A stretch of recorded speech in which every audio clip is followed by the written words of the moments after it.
ते बोली प्रतीक को इतना मारना कि चप्पल टूट जाए। लास्ट स्टेटमेंट है आपकी बहन का अपने पति के बारे में। एक चप्पल खरीदना और इतना मारना प्रतीक को कि ये वो चप्पल उस प्रतीक के सर पे टूट जाए।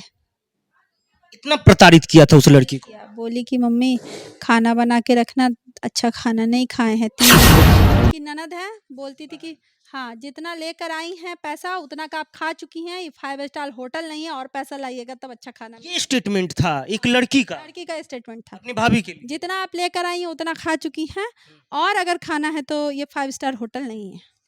और ये सासू माँ जी सास का क्या? ये एक मानिया की शिकार है। ये दिन भर धोते रहती है, दिन भर घर धुलवाते रहती है अपनी बहू से, और रात में भी उठ के बोलती है 12 बजे कि नहाओ। ये मानिया है, इनको दिन भर नहाते रहने, कम से कम ये औरत दिन भर में 6 बार नहाती है और दूसरों को नहलवाने का टॉर्चर करती है। किसी केस की सुनवाई करेगा उसका जीवन बर्बाद होगा। ये आदमी बहुत खतरनाक है, एक पढ़ा लिखा शिक्षित है, अर्बन नक्सल। इसको समाज से भगाना बहुत ज़रूरी है, बहुत ज़रूरी है। एक क्रिमिनल से भी ज़्यादा खतरनाक है क्योंकि इसके पास दिमाग और बुद्धि और तरीका है। ये पढ़ा लिखा, ये क्राइम करे और ना फंसे ऐसा क्राइम कमिट करवाएगा। है कि प्रतीक मेरे साथ इतना खराब किया है, इस तरह से टॉर्चर किया है कि एक चप्पल लेना मेरी छोटी बहन को बोली है एक चप्पल लेना मेरा, और मेरा चप्पल प्रतीक के सर पे टूटना चाहिए, उसको इतना चप्पल मारना। और उसी के लिए हम लोग लड़ रहे हैं और अंत तक लड़ेंगे। कोई परिवार अपनी बेटी की शादी करना चाहता है तो चाहता है लड़का इंजीनियर हो, कलेक्टर हो, जज हो, ताकि मेरी बेटी सरवाइव अच्छा से रह सके अपने परिवार में। अभी हम जिस परिवार में हैं इन्होंने अपनी बहन की शादी एक जज से किया था, मगर दुर्भाग्य है जिस घर में बेटी की शादी हुई 1 साल भी नहीं हुआ बेटी की अर्थी उसी घर से उठ जाती है। इनका कहना है कि इनकी बेटी की हत्या कर दी गई है इनके पति के द्वारा, उनकी सास के द्वारा, और पति की बहन का भी उसमें इतना ही भागीदारी। आइए इन्हीं से बात करते पूछते हैं क्या हुआ आपकी बहन के साथ। मेरी बहन की शादी पिछले साल 11 मई 2022 को प्रतीक सैल जुडिशियल मजिस्ट्रेट से हुई। ससुर शैलेंद्र कुमार, ननद प्रणीता और माँ प्रतिमा देवी। लेकिन शादी के कुछ ही महीनों बाद उसे दहेज, पहले जो पैसा लिए वो अलग बात है, लेकिन बाद में दहेज के लिए उसको टॉर्चर करने लगे। एक्चुअली कितना पैसा दिए, कितना खर्चा किए थे आप लोग शादी में? नहीं, एक बार में नहीं दिए थे क्योंकि एक बार में उन्होंने मांगा भी नहीं था। धीरे धीरे सिस्टमैटिक वे में मांगा था। आलोक उनके मामा और नरेश अंकल जिनका कर्ण कम्युनिटी हॉल है बजरंगपुरी में, वो बीच में मांडवली करते थे। कितना पैसा, पैसा के बारे में थोड़ा लगभग बताओ। 22 लाख रुपया, टोटल 22 लाख, और एक MG हेक्टर कार जो बाद में डिमांड हुआ तो हम लोन लेकर दिए। कितने की कार? 18 लाख की कार है, और एक 5 लाख का सामान जो शादी में जाता है, और फिर शादी का जो खर्चा होता है। लेकिन अक्टूबर एक्चुअली उन लोग का घर बन रहा है अनीसाबाद में, तो मेरे पापा रिटायर किए तो सरकारी सेवक को रिटायरमेंट का कुछ ग्रेजुटी PF मिलता है, तो बोले कि उसमें से हमको 28 लाख रुपया दिलवा दो चांदनी। ये बोल के उनको यहाँ छोड़ गया, फिर लेने नहीं आए। मेरी बहन को फ़ोन वोन नहीं आता था तो हम लोग को थोड़ा शक हुआ। एक दिन ये इंस्टा से देख ली फ़ोटो कि वो लोग घूमने गए वैष्णो देवी इसको छोड़ के, तो बोला कि जो हम बोलने भेजे थे वो बोली हो नहीं, तो नहीं बोलियो तो वहीं मर जाओ, मत आओ। रोने वोने लगी। हम लोग को लगा शुरुआत का शादी है, परिवार के 4-5 लोग गए वहाँ, बात कराएं, समझाएं कि ऐसा कैसे डिमांड कर सकते हैं या कुछ, तो नहीं नहीं लड़का गलती से बोल दिया है, ऐसा कोई बात नहीं है, बेटी को रख के जाइए। तो हम लोग उस बहन को वहाँ रख दिए। मई में मिलने गए। मिलने के लिए बहुत चार हुजूरी करना पड़ता था। पहले ससुर को फ़ोन लगाओ, इतने बजे टाइम मिलेगा तभी आओ, बिना बोले जाओगे तो मिलने नहीं मिलेगा। अंततः 14 तारीख को क्या हुआ, उसका एडमिट किया। एडमिट में बताया उसका आँत फट गया है, जो ज़्यादा ज़ोर से चोट लगा, बच्ची का आँत फट गया है, पॉइज़न पूरे बॉडी में फैल चुका है। पारस ने हाथ खड़ा कर दिया और वो नहीं बची मेरी सिस्टर। मरते मरते बोली प्रतीक को इतना मारना कि चप्पल टूट जाए। लास्ट स्टेटमेंट है आपकी बहन का अपने पति के बारे में। एक चप्पल खरीदना और इतना मारना प्रतीक को कि ये वो चप्पल उस प्रतीक के सर पे टूट जाए। इतना प्रताड़ित किया था उस लड़की को। बोली कि मम्मी खाना बना के रखना, अच्छा खाना नहीं खाए हैं, 3 दिन से भूखे हैं।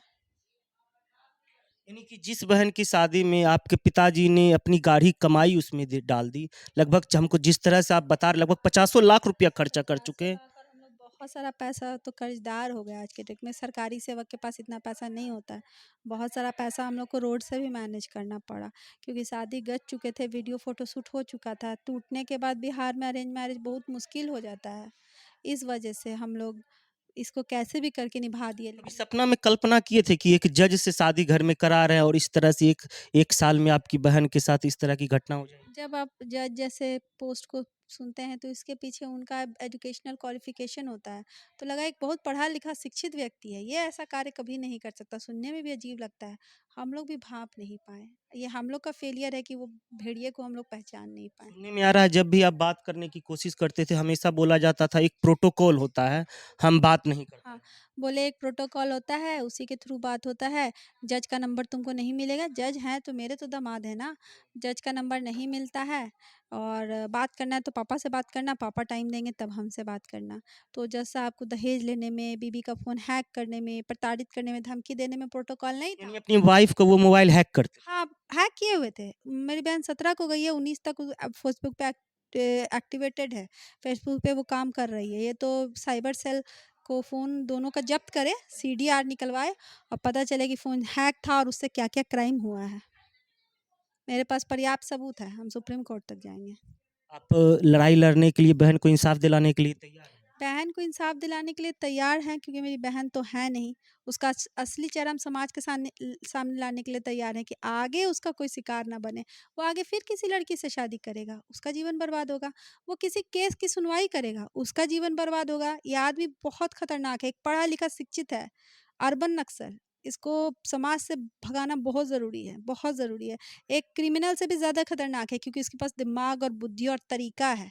ये पढ़ा-लिखा, ये का क्राइम करे और ना फँसे ऐसा क्राइम कमिट करवाएगा।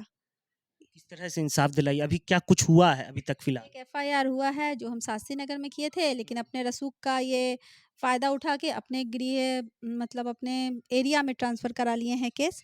फिर भी हमको पूरा भरोसा है प्रशासन पुलिस पे कि किसी एरिया का भी हो, काम कानून सबके लिए बराबर है। यही एक लाइन लेके हम आगे बढ़े हैं कि कानून सबके लिए बराबर है। जिस कानून में वो जज है इसी कानून पे आपको भरोसा है? हाँ, क्योंकि वो उनको लगता है कि वो उनके घर की बात है, अच्छा, लेकिन अभी तक वो स्टेटमेंट दिए हैं कि नहीं? मीडिया में कुछ बोले हैं कि नहीं?